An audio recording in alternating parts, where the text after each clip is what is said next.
Karachi Kings को बड़ा धचका, क्योंकि कौमी क्रिकेट टीम के कप्तान बाबर आजम ने पाकिस्तान सुपर लीग की फ्रेंचाइज कराची किंग्स से अलहदगी इख्तियार कर ली। कौमी टीम के बल्लेबाज बाबर आजम ने पेशावर ज़ल्मी को ज्वाइन कर लिया।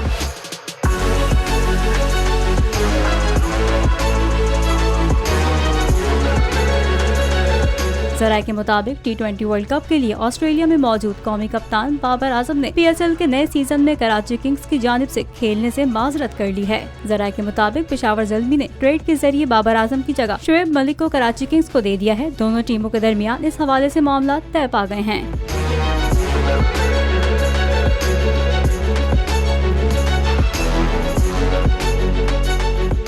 मुझे एक दिन जाने से पहले पता चल गया था मुझे मारने का।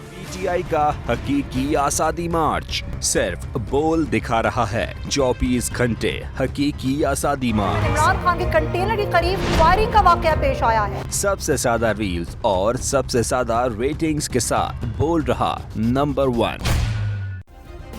सब्सक्राइब करें और बेल दबाएं ताकि कोई खबर रह न जाए।